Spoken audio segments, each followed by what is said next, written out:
Hi everybody, this is Kim Jana with NBD Life Coaching, and today's video blog is a little bit more serious than the stuff that I usually talk about, given the fact that over the weekend my partner and I had a bit of an uncomfortable situation happen to us, and I wanted to address it because I think I'm not the only one that experiences these things. I think it happens to a lot of women, and as a woman I thought it'd be really important to talk about it.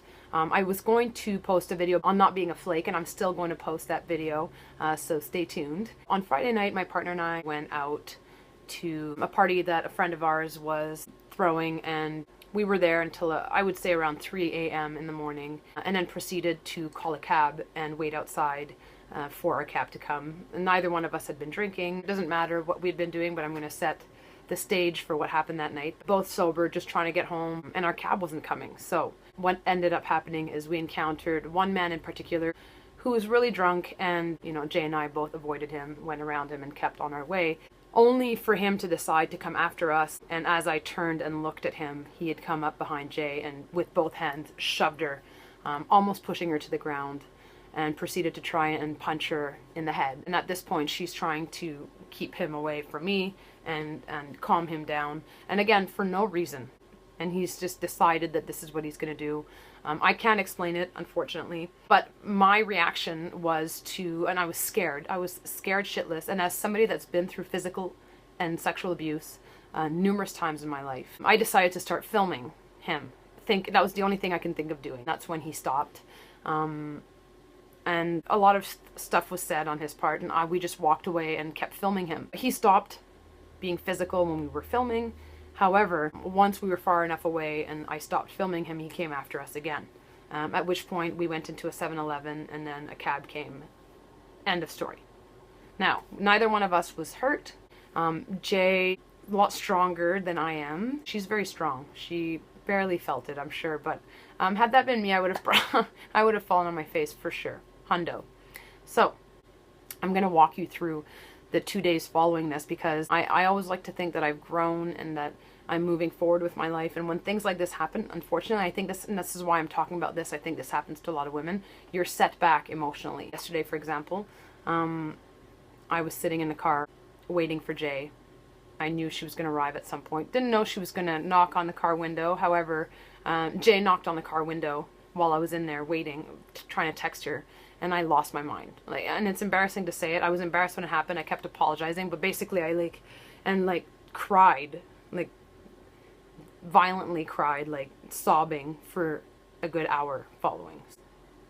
I don't know if this will reach any of the men who would do these types of things, but you never know what somebody's experience is. You can't just get drunk and do what it is that you want to do and behave badly. There's no excuse for that. There's none. And I guess this video is less to appeal to men or to reach out to men, but more to talk to women and say that it's completely normal for you to be all fucked up in the head every time these things happen, because it's it takes time once something like this happens, especially if in your past it's been the norm for anyone, but for men to abuse you and take advantage of you. Then you grow, and then you start to restore your faith in men, and then boom, something else happens, and then you're back at square one. So it really sucks, and you don't think that these things are going to happen, but you find yourself, oh, I can't get into this shower, I can't do it right now. So again, I don't think any man would watch this video and be like, I should really think before I beat up a woman on the street. But it's for a couple years you walk next to men on the street, and you're afraid that they're gonna do something crazy, and then they don't, because most men are good, and you start to be comfortable, and as soon as you're comfortable, some drunken idiot comes at you from nowhere and wants to hit you in the face. It's just, to me, that doesn't make any sense. I don't know how to make sense of it. I don't know why these things happen. Part of why I wanted to post this was I wanted to give you some good tools to use that have worked for me in case you happen to go through these things. Now again, I'm not talking about if you've just undergone a traumatic assault for the first time in your life, but really little situations that'll trigger something that's happened to you in the past, as it did with me.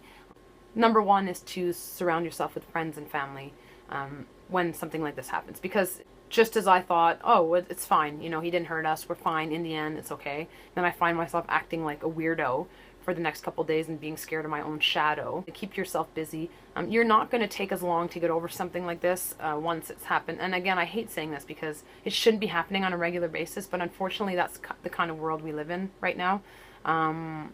So just make sure you're well surrounded. Number 2, get a lot of sleep.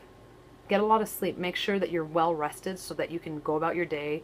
Give your body and your mind as much of the help that it needs. Number 3, booze and recreational drugs. Just know that if you're not in a good headspace, you shouldn't be doing anything like that, because emotional triggers will come out. And I'm talking about like more of the harder stuff.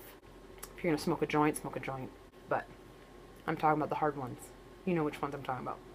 Number 4, think of the men in your life that you do love and that have given you so much and that you can trust.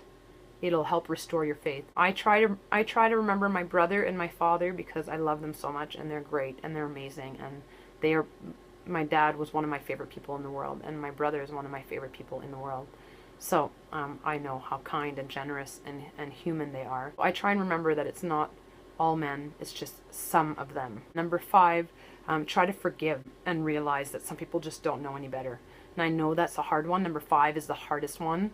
Just forgive the person, and you don't have to forgive them right away. You don't have to forget ever, but forgive, because some people just don't have the education, or there's something wrong. They're either not well in their head, or they just weren't guided in the right direction. It's just something happened that they just didn't get the memo that it's not cool to hit on women.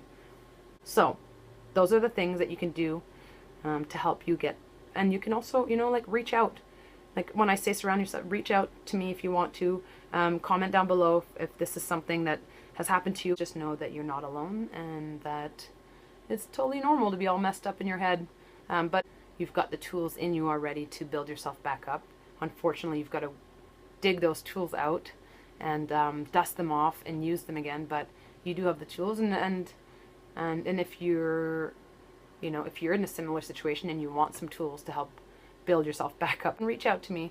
Maybe we can talk about it. I don't know if I'll have the solution, but at least we can talk about it and find a common ground. All right, thanks for watching. Subscribe to my channel. The other topics are much funnier. If this is the first video that you've watched, sorry, but my other videos are really funny. So if now you're all sad after this video and you want to lift yourself up again, feel free to go watch my other videos. You might chuckle a little. All right, thank you.